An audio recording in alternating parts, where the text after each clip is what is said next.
ay magniningning sa harap ng altar. Kami malapit, maawit ng masayang papuri. Buksan ang kandilan ng buhay, ang liwanag sa paghihintay, sapagkat ni Jesus naway pagpalain. Ito ang aming dalangin. Ang Panginoon ay darating, ang pag-ibig niya ay magniningning sa harap ng altar. Kami malapit, maawit ng masayang papuri. Sa harap ng altar, kami malapit, maawit ng masayang papuri.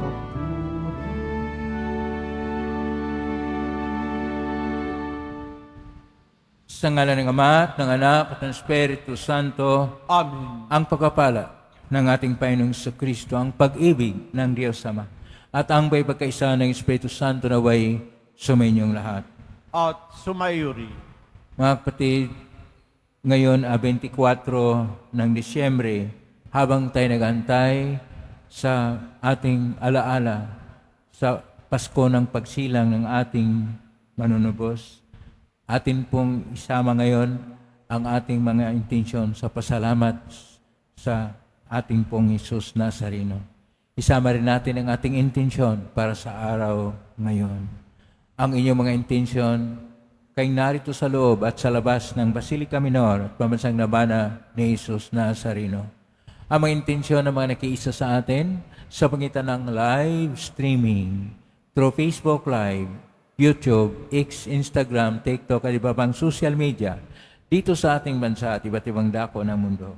Idagdag rin natin ang ating intensyon para sa kapayapaan sa buong mundo, lalo tigit na sa Israel, Ukraine at Syria. Mga amin na mahal ko mga kapatid, tinipon tayo bilang kaanib ng angka ng Diyos. Kaya dumulog tayo sa mga Panginoong nagpapatawad ng lubos. Sinugong tagapagpagaling sa mga nagsisisi, Panginoon, kaawaan mo kami. Panginoon, kaawaan mo kami. Dumating na tagapaganyayang mga makasalanan ay magsisi, Kristo, kaawaan mo kami. Kristo, kaawaan mo kami. Nakaluklok ka sa kanan ng Diyos Ama para ipamagitan kami, Panginoon, kaawaan mo kami. Panginoon, kaawaan mo kami. Kaawaan tayo makapangyarihang Diyos, patawarin tayo sa ating mga kasalanan at patnubayan tayo sa buhay na walang hanggan. Amen. Manalangin tayo. Ama, Panginoong Hesus, dumating ka nawa at huwag nang magluwat sa mga nagtitiwala sa iyong pag-ibig na matapat. Makapagbigay galak nawa ang iyong pagparito kasama ng Ama at ng Espiritu Santo magpa sa walang hanggan. Amen. Maupo po tayo.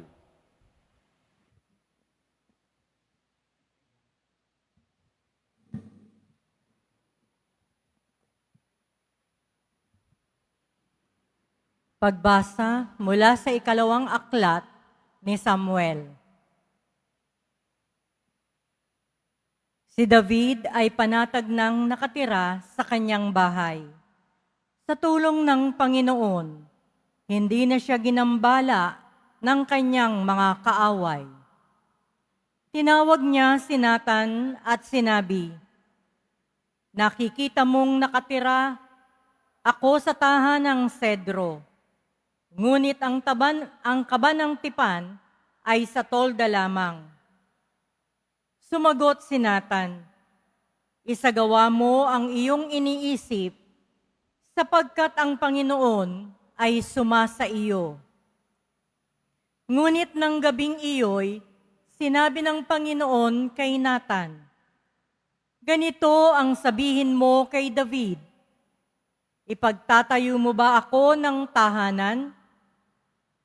Inalis kita sa pagpapastol ng tupa upang gawing pinuno ng bayang Israel. Kasama mo ako saan mang dako, at lahat mong mga kaaway ay aking nilipol.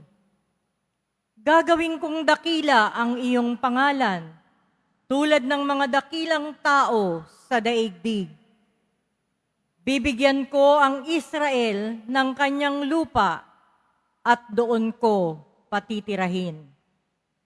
Wala nang gagambala sa kanila roon.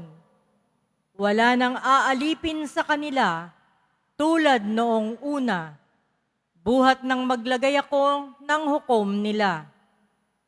Magiging payapa ka sapagkat wala nang gagambala sa iyo. Bukod dito, akong Panginoon ay nagsasabi sa iyo, patatatagin ko ang iyong sambahayan. Pagkamatay mo, isa sa iyong mga anak ang ipapalit ko sa iyo. Patatatagin ko ang kanyang kaharian. Kikilanlin ko siyang anak, at ako namay magiging ama niya. Magiging matatag ang iyong sambahayan. Ang iyong kahari ay hindi mawawaglit sa aking paningin, at mananatili ang iyong trono.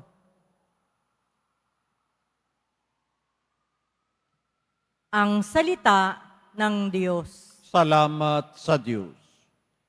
Pag-ibig mong walang maliw ay lagi kong sasambitin. Pag-ibig mong walang maliw ay lagi kong sasambitin. Pag-ibig mo poon na di nagmamaliw, ang sa tuwi-tuwinay aking aawitin. Ang katapatan mo'y laging sasambitin, yaong pag-ibig mo'y walang katapusan, sintatag ng langit ang iyong katapatan. Pag-ibig mong walang maliw ay lagi kong sasambitin. Sabi mo poon, ikaw ay may tipan, na iyong ginawa kay David mong hirang, at ito ang iyong pangakong iniwan. Isa sa lahi mo'y laging maghahari, ang kaharian mo ay mamamalagi. Pag-ibig mong walang maliw ay lagi kong sasambitin. Gagawin ko siyang anak na panganay, mataas na hari nitong daigdigan.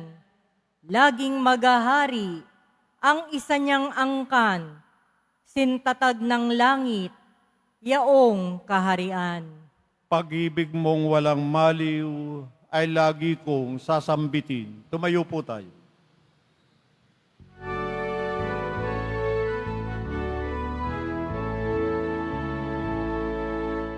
Alleluia,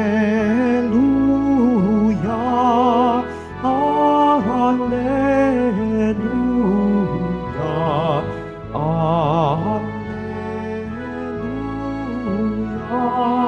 Alleluia.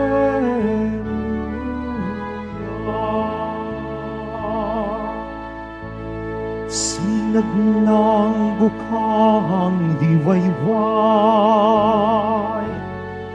at araw ng kaligtasan, halina't kamit ang lawan. Alleluia, Alleluia, Alleluia,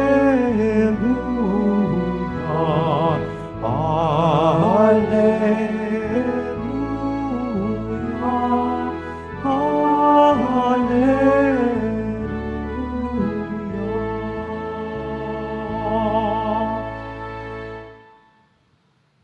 Sumainyo ang Panginoon. At sumayo rin. Ang mabuting balita ng Panginoon ayon kay San Lucas. Papuri sa iyo, Panginoon. Noong panahon yon, napuspos ng Espiritu Santo si Zacarias na ama ni Juan at nagpahayag ng ganito. Purihin ang Panginoong Diyos ng Israel sapagkat nilingap niya at pinalaya ang kanyang bayan. At nagpadala siya sa atin ng isang makapangyarihang tagapagligtas mula sa lipi ni David na kanyang lingkod, ipinangako niya sa pamagitan ng kanyang mga banal na propeta nung una na iligtas niya tayo sa ating mga kaaway at sa kamay ng lahat ng napupuot sa atin. Ipinangako rin niya na kahahabagan ang ating mga magulang at alalahanin ang kanyang banal na tipan. Yan ang sumpang binitawan niya sa ating amang si Abraham na ililigtas tayo sa ating mga kaaway upang walang takot na makakasamba sa Kanya at maging banal at matuwid sa Kanyang pangining habang tayo'y nabubuhay. Ikaw naman, anak, ay tatawaging propita ng katas-taasan sapagkat mauna ka sa Panginoon upang ihanda ang Kanyang mga daraanan at ituro sa Kanyang bayan ang landas ng kaligtasan, ang kapatawaran ng kanilang mga kasalanan. Sapagkat lubhang mahabagin ang ating Diyos, magbukang liwayway sa atin ang araw ng kaligtasan upang magbigay liwanag sa mga nasa kadiliman at nasa lilim ng kamatayan at patnubayin tayo tungo sa daan ng kapayapaan. Ang mabuting balita ng Panginoon. Pinupuri ka namin, Panginoong Heso Kristo. Maupo po tayo. Isang mapagpalang araw po sa inyo lahat. Purihin po natin ang ating pong Hesus Nazareno. Mamaya, Pasko na ng pagsilang ng Panginoon. At ngayon ang ating mga pagbasa ay una sa lahat ang pangako ng Diyos at sa ating Ebanghelyo ang katuparan ng pangako ng Diyos. Kaya lahat po sa ating mga pagbasa ngayon ay mga pagpapahayag ng kabutihang loob ng Diyos na sa kabila ng lahat ng ginawa ng tao, sa kabila ng lahat na ang Diyos ay hindi na sinusunod at nanahimik ang Diyos, nagpahayag muli ng lakas at kapangyarihan at ang kanyang tinig, ang kanyang salita ay nagkatawang tao na at ito'y inihanda ng ating patron, Juan Bautista, na ngayon naman ang kanyang ama sa ating Ebanghelyo ni San Lucas, Kapitulo 1, 67 hanggang 69, na napuspos ng Espiritu Santo ay nagpahayag, una, sa katuparan ng pangako ng Diyos sa lahat ng tao. At pangalawa, ang papel na gagampanan ni Juan Bautista para sa paghanda sa daan ng Panginoon. Ang atin pong paksa o tema sa araw ngayon ay kaugnay din sa tinatawag nating tema sa buong huling mga araw o huling linggo ng Adbyento, na ito ay linggo ng kapayapaan.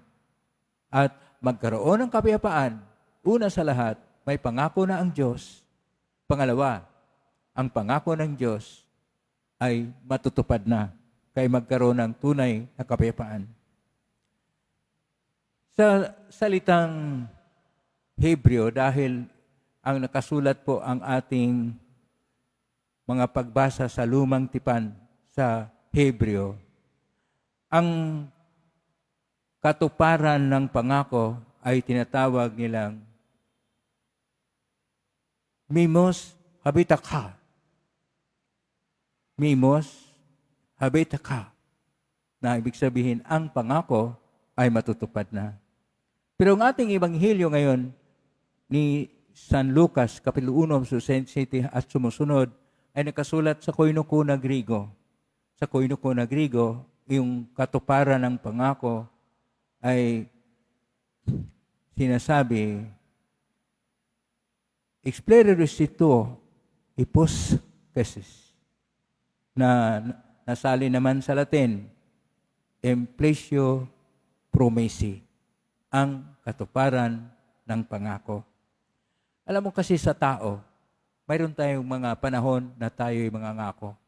Kapag ikaw ay nagsimula ng pamilya, Una sa lahat, nangako ka sa mahal mo na ganito ang gagawin. At kung tinutupad, mayroong kapayapaan at kasiyahan. Ganun din kapag ka ipanganak ang isang bata, ang mga magulang ay mangako, ganito ang gawin sa kanilang anak. At kung matupad ang pangako, yan ay mayroong dulot na kagalakan at kapanatagan. Tayo rin kapag tayo'y magkapaghanda matapos ng mga pag-aaral at mayroon ng inihanda sa buhay, mayroon tayong mga pangako. At ang pangako kapag ito'y matupad, ay ganito ang gagawin. Lahat ang tao ay mayroong plano o pangako. Mayroon namang katuparan sa pangako. Kuminsan ito ay ginagawa ng mga politiko, pero kaiba ang politiko. May plano at pangako, napapako, hindi natupad. Ginagaya rin yan minsan ng pamilya. May pangako, napapako din. Naging politiko na rin sila sa kanilang pamilya. Pero ang Diyos hindi. Ang Diyos nangako. At ang pangako niya kahit ayaw ng tao, ay kanya pong ipinapahayag na matutupad. Kaya natutupad ang pangako ng Diyos hindi ayon sa pag-iisip ng tao. Una, sabi nila, ang Mesiyas na darating ay sa lipi ni Haring David. At ang iniisip nila, makapangyarihan na hari upang sila magkaisa at kanila pong gawin ang bayan uli ng Israel na isang napakagandang bayan at makapangyarihan. Anong ginawa ng Diyos? Dumating nga siya sa lipi nga ni Haring David. Pero hindi sa linya ng mga makapangyarihan. Siya ay sa pamilya ng hamak lang na karpentero o manggagawa na si San Jose. At gusto ng mga tao na makita nila na maghari ang isang Mesiyas. At kaagad ito ay maging matanyag gaya ni Haring David at magkaroon ng magandang templo. Si Haring David, sabi, ngayon sa ating unang pagbasa, na nakatira siya sa sidro na napagagara na palasyo. Samantala, ang tipan ng kaban ng Diyos ay nandoon lang sa isang tulda, hamak lang na lugar. Ano kaya pag magtayo siya? Anong sinabi ng Panginoong Diyos? Ikaw, nagmula ka sa hamak din na kalagayan. Pasto lang ng mga tupa, pero ginawa kitang hari. Ibig sabihin doon ng Diyos, magpakababa, magpakumbaba, magkaroon ng pasyensya, hindi ipahayag ang kapangyarihan. At kung ituloy natin ang pagbasa sa ating unang pagbasa na mula sa pangalawang aklat ni Samuel, sabi pa na ang iyong anak ang siyang tutupad sa lahat. Sapagkat iba ang katuparan ng Diyos. Gusto ng Diyos na ang plano ay talagang magkaroon ng tinatawag na plano na tampok, na epektibo at talagang para sa lahat. Sapagkat kung kaagad ginawa niya ang isang Mesiyas na makapangyarihan dahil anak ng hari, hindi na isang Panginoong Hesus Nazareno na nag-alay ng kanyang buhay sa krus upang tayo matubos sa ating mga kasalanan. Iba ang Diyos pag kumikilos. Iba ang Diyos upang ipahayag gaano kadakila ang kanyang pag-ibig sa atin. Sapagkat kung siya ay nasa kapangyarihan, marahas ang paraan kahit na siya napakabait, maiba rin ang pagiging tagapagligtas. Kanya pong inilagay sa pamilya ng hamak lang na kalagayan upang ang karamihan ng mga tao na sa hamak ng kalagayan ay ipahayag ng Diyos na mahal kayo ng Diyos mula sa ibaba hanggang sa itaas. Wala pong pinipili ang Diyos, lalo't higit na ang kanyang minamahal ang mga aba, ang mga mahirap at nasa laylayan ng lipunan sapagkat doon siya nagsimula ng pamilya sa isang iba na aba na kalagayan. Kaya, pasalamatan po natin ang Diyos na nagmahal para sa lahat. Palakpakan po natin ang ating Panginoong Diyos na dahil sa kanyang mapagmahal na paraan at sa kanyang dakilang pagmamahal, tinutupad niya ang pangako para sa atin. Ngayon, ano naman ang ating gagawin? Dahil tumupad ang Diyos sa pangako, ating pasalamatan ang Diyos sa pangako na kanyang tinutupad. Ano ang unang gawin? Ang unang hakbang, ating pasiglahin at palalimin ang ating pananalig o panampalataya at magkaroon tayo ng tinatawag na moral excellence. Ibig sabihin ng moral excellence, ang buhay natin ay maayos, masinop, malinis at may kabutihan. Dahil sinasabi sa Salmo 119, versikulo 68, magpakabuti at higit pa na mabuti upang makidiyos. Pangalawa, kailangan na ang ating moral na kalinisan sa kalagayan at kabutihan ay ating mapahayag sa pamagitan ng ating pag-alam ano talaga ang katotohanan. Dahil sinasabi sa Ebanghelyo ni San Juan, Kapitulo 8, verso 32, ang katotohanan ay siyang magpapalaya ng tao. At dahil doon, ang pangatlo na hakbang, magkaroon tayo ng tunay na paghubog sa pagkontrol ng ating sarili. Alam niyo ba, mayroong gulo sa pamilya, may gulo sa bundo, may gulo sa lahat ng bagay at dako dahil sa kawalan ng pagkontrol ng tao. Ang Diyos ay nagtuturo sa atin ng kabutihan at nilagyan tayo ng kaalaman o intelihensya at tayo binigyan ng puso na marunong umibig upang ang ating gawain ay magkaroon tayo ng pagmamahal pero may kontrol. Nasa isip po, may kontrol ang lahat ng bagay. May disiplina tayo sa sarili sapagkat ang gusto ng Diyos maging masinop at maayos ang lahat ng ating gawain. Yon ang pangatlo. Ang pang-apat na hakbang ay magkaroon tayo ng isang pasensya at katapatan. Pasensya at katapatan sapagkat tayo ay nangangailangan na maging matapat sa ating pananalig sa Diyos. Anuman ang mangyari na pinagdaanan sa buhay, anuman ang mga pagsubok sa buhay, huwag tayong ayaw, huwag tayong magbitiw sapagkat nariyan lang ang Diyos na ating panghawakan dahil nariyan lang siya. Maging matapat lang tayo na manalig sa Kanya ayon pa sa sulat sa mga Hebreo, Kapitulo 10, verse 96. Panglima, dapat ating ipagpatuloy ang ating pagiging makadiyos. Ulitin ko po, makadiyos. Ang makadiyos na pag-iisip, makadiyos na relasyon sa ating kapwa, makadiyos na mga pamaraan at may makadiyos na tunguhin sa buhay. Upang ang buhay natin ay hindi buhay na para sa mundo at para sa pagpahalaga ng mga hilig na tao na kung minsan ito ay mali.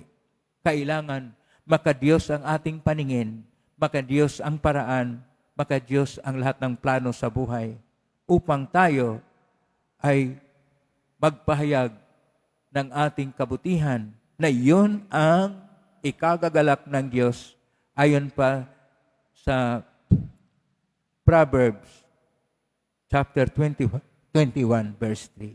Pang-anim na hakbang. Magkaroon tayo ng pag-unlad ng ating relasyon sa isa't isa. Sapagkat tinuruan tayo ng Diyos na ang una sa lahat na utos sa atin ay ibigin ang Diyos at pangalawa, ibigin ang kapwa gaya ng pag-ibig sa sarili upang magkaroon tayo ng isang maganda na ugnayan at pagmamahalan na ayon pa sa sulat San Pablo sa Roma, Kapitulo 12, versikulo 10, magmahalan tayo sa isa't isa ng tapat at malalim. Iyon ay tinatawag na agape na pag-ibig. Ito ang pinakahuli ating pairalin ang pag-ibig na agape sapagkat ayon pa sa unang sulat ni San Pedro, Kapitulo 1, verso 22, ang nagmamahal ng malaliman at tapat ay nagpapahayag ng Diyos ng pag-ibig. Ang Diyos, ayon pa sa unang sulat ni San Juan, Kapitulo 4, verso 7, ay Diyos ng pag-ibig upang tayo ay marunong magpahayag ng Diyos kapag tayo'y nag-ibigan at nagmamahalan. Pakisabi sa katabi mo, maligayang Pasko. Ang Pasko natin ay Pasko ng Diyos ng pag-ibig. Pakiulit sa katabi mo, ang Pasko ay Pasko ng pag-ibig. Palakasin pa natin, ang Pasko ay Pasko ng pag-ibig. Dahil ang Pasko ay ang pagpahayag ng pag-ibig ng Diyos sa atin. Sapagkat tinutupad niya ang kanyang pangako at tayo na maging matapat sa kanya, dapat din tuparin natin ang ating mga pangako sa Diyos. Amen? Purihin natin ang Diyos. Tumayo po tayo.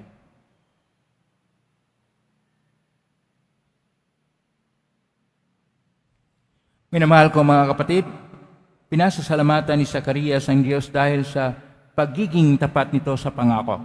Bunga ng pagtitiwala sa pagiging bukas palad ng Diyos. Idulog natin ngayon sa Kanya ang ating mga pangailangan.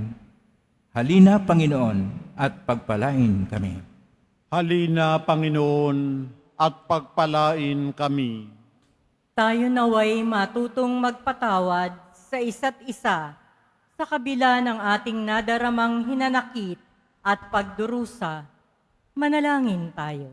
Halina, Panginoon, at pagpalain kami. Tayo naway patuloy na magmahal kahit na tayo ay pinagtataksilan o binabaliwala. Manalangin tayo. Halina, Panginoon, at pagpalain kami.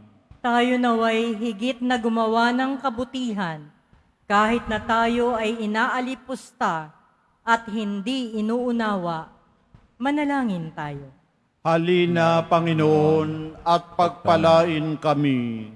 Tayo naway manatiling magpakatotoo sa kabila ng mga pagkutya at di pagtanggap sa atin. Manalangin tayo. Halina, Panginoon, at pagpalain kami.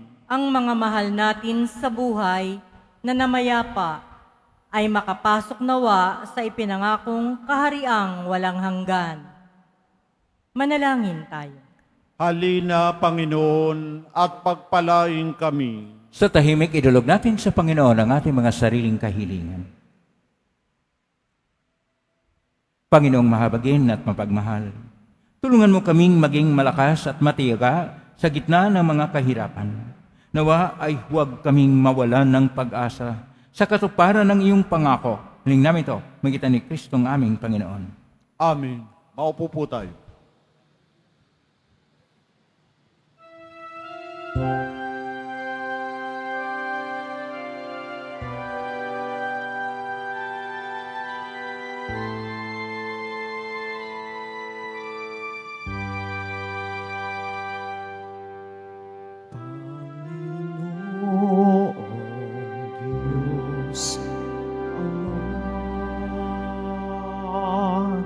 Aming handog ngayon,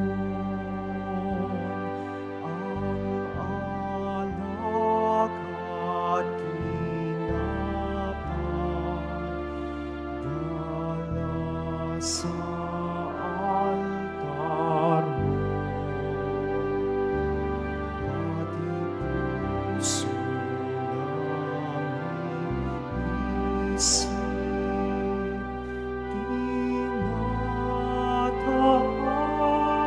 Sa'yo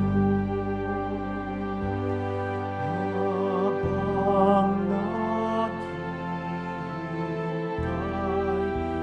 kami kay Kristong darating.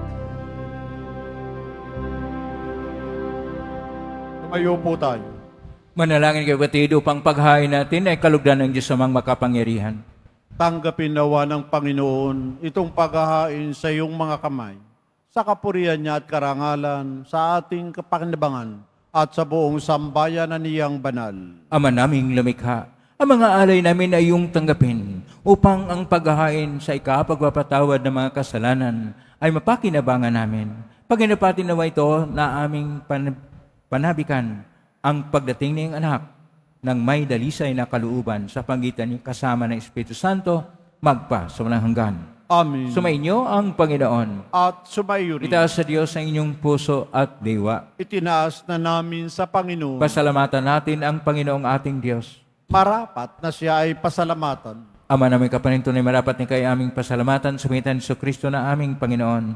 Siya sinugo mo upang matupad ang iyong panggandang balak para sa lahat. Hindi niya kahiyang mamuhay ng mahirap upang mapakasamahan niya kaming matapat.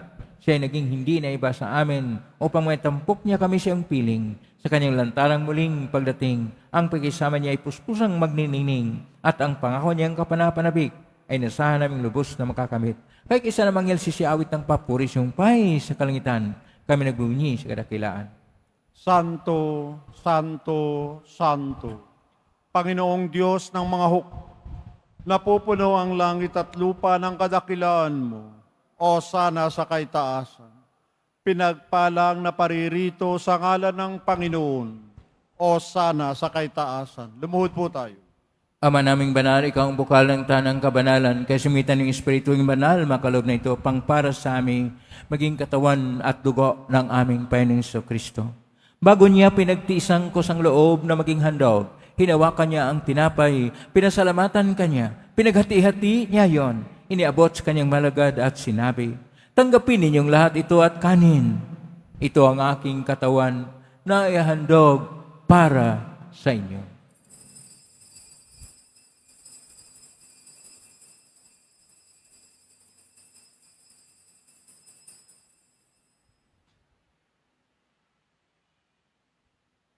Kaya naman matapos ang hapunan, hinawakan niya ang kalis, muli kanyang pinasalamatan.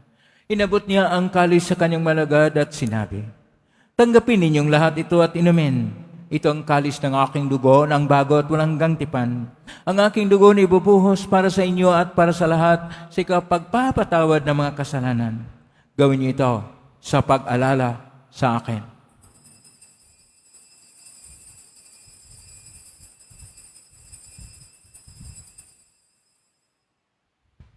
Tumayo po tayo.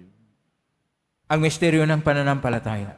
Si Kristo'y namatay, si Kristo'y nabuhay, si Kristo'y babalik sa wakas ng panahon. Ama, ginagawa namin ngayon ang pag-alala sa pagkamatay tuwing pagkabuhay ng anak at naalay namin sa iyo ang tinapay na nagbibigay buhay at ang kalis na nagkakaloob ng kaligtasan. Kami nagpapasalamat dahil kami narapat na tumayo sa harap mo para maglingkod sa iyo. Isinasamo namin kaming magsasalo-salo sa katawan at dugo ni Kristo ay mabuklod sa pagkakaisa sa pamagitan ng Espiritu Santo. Ama, lingapin simbahang laganap sa buong daigdig. Pususin mo kami sa pag-ibig kaisa ni Francisco na aming Papa at ni Jose na aming Obispo at ng Tanang Kaparian. Alalahanin mo rin mga kapatid naming nahimlay na may pag-asang sila muling mabuhay, ganyan din ang lahat ng mga pumanaw. Kaawaan mo sila at patuloyin sa iyong kaliwanagan. Kaawaan mo dapating kaming lahat na makasalo siyang buhay na walang wakas, kaisa ng mahal na Birhen Maria na ina ng Diyos, ng kabiyak ng puso niyang San Jose, kaisa ng mga apostol ni San Juan Bautista, ni San Roque, ni San Lorenzo Ruiz de Manila, ni San Pedro Calungsod at ng lahat ng mga banal na namuhay ito sa daigdig ng kalugod-lugod sa may pagdiwang nawa namin ang pagpupuri si karangal mo sa pamagitan ng anak na aming Panginoong Kristo. Sa pamamagitan ni Kristo, kasama niya at sa Kanya, ang lahat ng parangal at papuri ay sa iyo, Diyos Amang makapangyarihan, kasama ng Espiritu Santo, magpasawalang hanggan.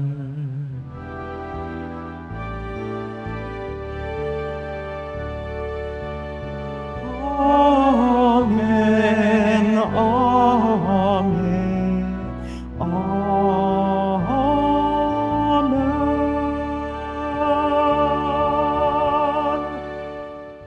Sa tagubilin, magaling na oto. Sa turo ni Jesus na pay natin at Diyos, ipahayag natin ng lakas loob. Ama namin, sumasalangit ka, sambahin ng ngalan mo. Mapasa amin ang kaharian mo, sundin ang loob mo dito sa lupa para ng sa langit. Bigyan mo kami ng kakanin sa araw-araw at patawarin mo kami sa aming mga sala para nang papatawad namin sa nagkakasala sa amin at huwag mo kaming ipahintol sa tukso at iadya mo kami sa lahat ng masama. Hinihiling namin kami iadya sa lahat ng masama. Pagkaluban ng kapayapaan araw-araw, iligtas sa kasalanan at ilay sa lahat ng kapahamakan samantalang aming pinanabikan ang dakilang araw ng pagpapahayag ng tagapagligtas naming si Jesucristo. Sapagkat iyo ang kaharian at ang kapangyarihan at ang kapurihan magpakailanman. Amen. Panginoong Jesucristo, sinabi mo sa mga apostol, kapayapaan ang iniiwan ko sa inyo, ang aking kapayapaan ang ibinibigay ko sa inyo. Tunghayan mo ang panampalataya at huwag ang aming pagkakasala. Pagkalooban mo kami ng kapayapaan at pagkakaisa ayon sa iyong kalooban, kasama ng Espiritu Santo, magpa sa walang hanggan. Amen. Ang kapayapaan ng Panginoon ay laging sumainyo. At sumayo rin. Magbigayin kayo ng kapayapaan sa isa't isa.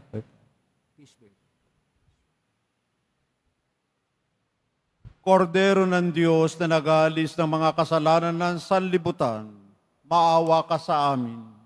Kordero ng Diyos na nag-aalis ng mga kasalanan ng sanlibutan, maawa ka sa amin. Kordero ng Diyos na nag-aalis ng mga kasalanan ng sanlibutan, ipagkaloob mo sa amin ang kapayapaan. Lumuhod po tayo. Ito ang kordero ng Diyos. Ito ang nag-aalis na makasalanan ng sanlibutan. Mapalad ang mga inaanyayahan sa piging ng kordero. Panginoon, hindi ako karapat-dapat na magpatuloy sa iyo, ngunit sa isang salita mo lamang ay gagaling na ako. Isang galang mo, katawan at tugon ni Kristo sa buhay na.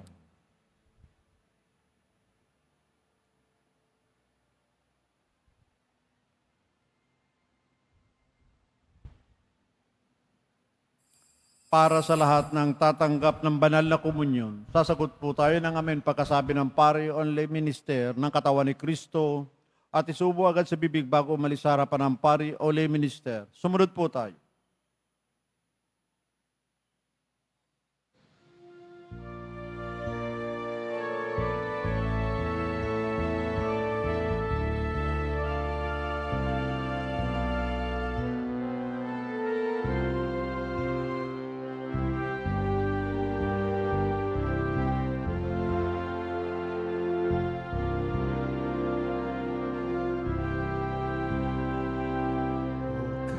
Ay gulo na ng mundo.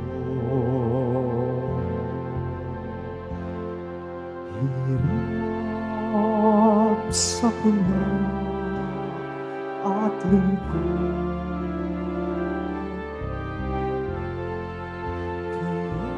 Kaya't sama-sama manalangin dahil darating na ang Pasko.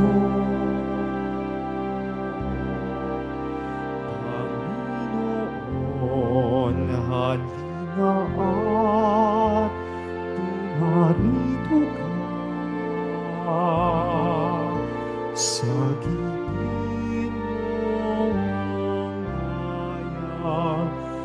ikaw ang pag-asa,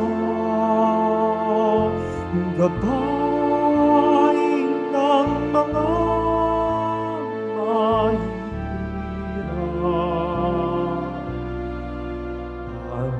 Panginoon, iligtas mo ang iyong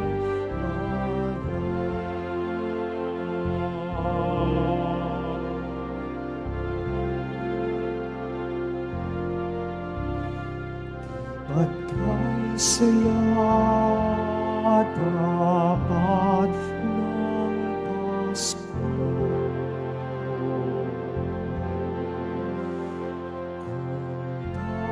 Kung bawat pamilya ay buong,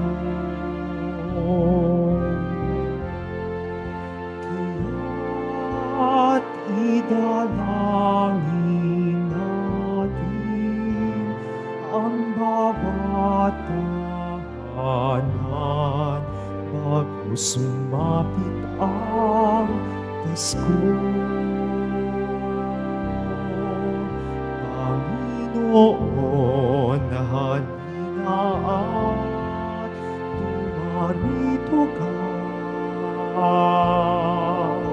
Sagipin mo ang bayang, ikaw ang pag-asa, gabay ng mga mahirap.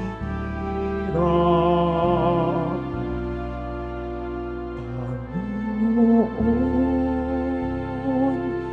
iligtas mo ang iyong bayan.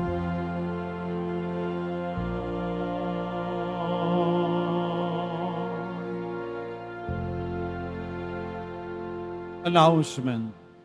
Mamaya, ang mga oras ng misa sa Disperas ay ang mga sumusunod. 5, 6, at 7 p.m. At sa ganap na alas 8 ng gabi ay ang panunuluyan, isang kaugalian ng mga Pilipinong Kristiyano na nagtatanghal ng masalimuot na paglalakbay ni San Jose at Birheng Maria upang maghanap ng matutuluyan na mapagsisilangan kay Hesukristo. At sa ikasyam ng gabi ay ang pagmimisa sa hating gabi sa Pasko ng Pagsilang.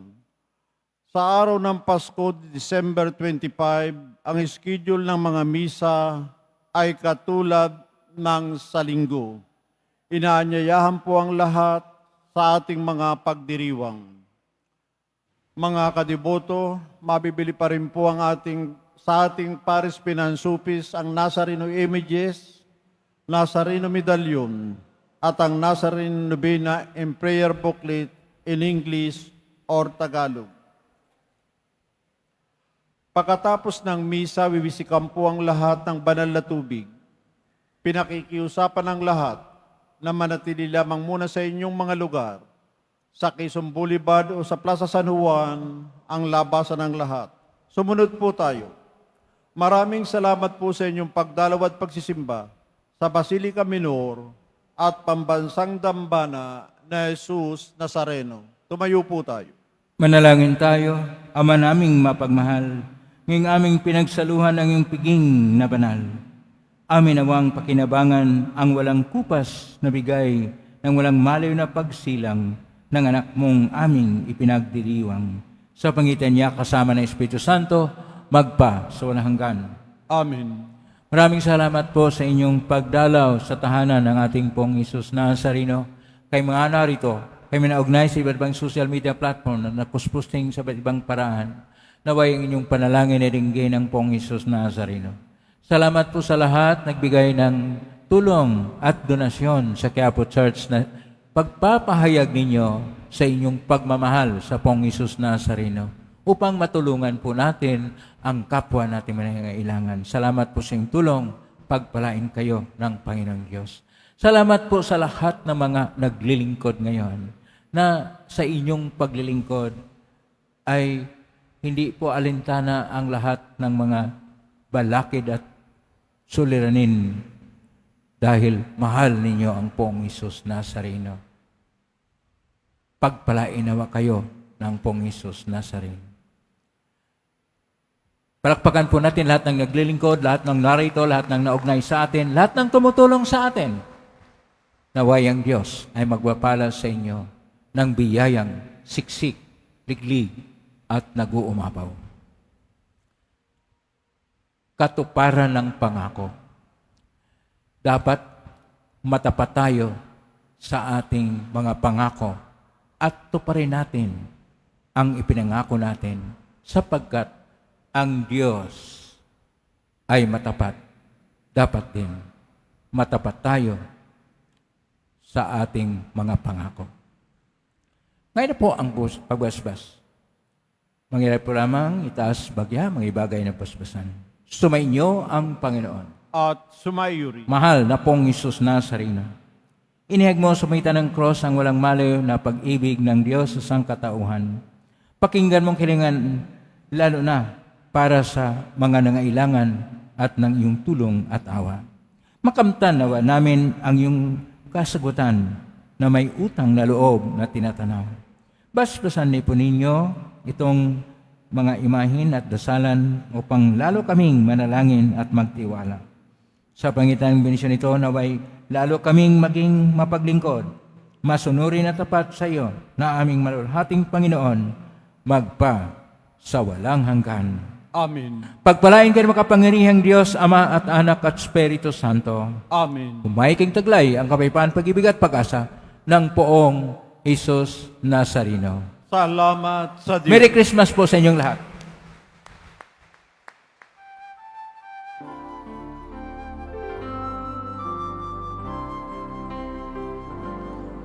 Nuestro Padre Jesús Nazareno, sinasamba ka namin. Pinipintuho ka namin. Aral mo ang aming buhay at kaligtasan. Nuestro Padre Jesus Nazareno, iligtas mo kami sa kasalanan. Ang krus mong kinamatayan ay sagisag ng aming kaligtasan. Nuestro Padre Jesus Nazareno, dinarangal ka namin. Nuestro Padre Jesus Nazareno, dinarangal ka namin. Nuestro Padre Jesus Nazareno, dinarangal ka namin. Nuestro Padre Jesus Nazareno, luwalhati ka namin.